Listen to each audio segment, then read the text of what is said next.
Welcome to 5G tech Bangla YouTube channel. আজ আমি আপনাদেরকে দেখাবো কিভাবে একটি রকেট অ্যাকাউন্টের মাধ্যমে পল্লী বিদ্যুৎ বিল প্রদান করতে পারবেন।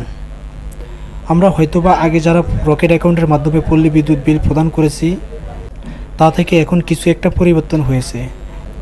আজ আমি আপনাদেরকে দেখাবো কিভাবে নতুন নিয়মে রকেট অ্যাকাউন্টের মাধ্যমে পল্লী বিদ্যুৎ বিল প্রদান করতে পারবেন।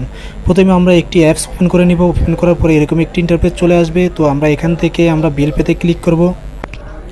বিল পেতে ক্লিক করার পরে এরকম একটি ইন্টারফেস চলে আসবে। এখান থেকে আমরা একটু নিচে যাব। নিচে যাওয়ার পরে দেখব যে পল্লী বিদ্যুৎ বিল, যে পল্লী বিদ্যুৎ অপশনে আমরা এটা টাচ করব। টাচ করার পরে এরকম একটি ইন্টারফেস চলে আসবে। এখানে আমাদের নতুন নিয়মে যে দুটো অপশন বাড়ানো হয়েছে সেটা হচ্ছে বিল মান্থ, বিল ইয়ার। তো আমরা প্রথমে এখানে আমাদের যেই কাস্টমার SMS অ্যাকাউন্ট নাম্বারটি আছে সেটা এখানে দিয়ে নিব। অবশ্যই বিলের কাগজ থেকে 13 ডিজিটের যেই নাম্বারটি আছে সেটা আমরা এখানে উঠাবো। এখান থেকে আমরা ভ্যালিডেটে ক্লিক করব।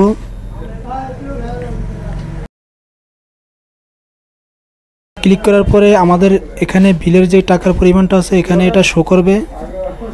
যদি আমরা এখান থেকে কনফার্ম করতে চাই তাহলে ওকে ক্লিক করব। তো আমি এটা কনফার্ম করতে চাচ্ছি, তার জন্য ওকেতে প্রেস করব। প্রেস করার পরে এখানে আপনার বিলের নাম, পল্লী বিদ্যুৎ যে আপনার অ্যাকাউন্ট নাম্বারটি আছে সেটা এখানে দেখাবে। এখানে মান্থ, এখানে ইয়ার দেখাবে। তারপরে দেখুন নিচে আছে অ্যামাউন্ট, যে আমার 1500 টাকা বিলের অ্যামাউন্ট সেটা দেখাচ্ছে। এখানে যে কাস্টমারের মোবাইল নাম্বারটি আছে সেটা এখানে দেখাবে। তো আমাদের সব কিছু ঠিক থাকার পরে আমরা এখানে আমাদের রকেট অ্যাকাউন্টের পিন নাম্বারটা প্রেস করব। প্রেস করার পরে এখানে আমরা ট্যাপ করে ধরে রাখবো।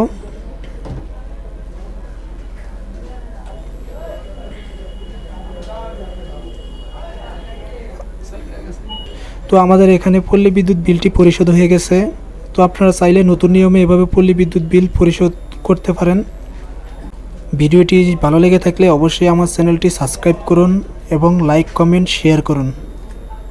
ধন্যবাদ।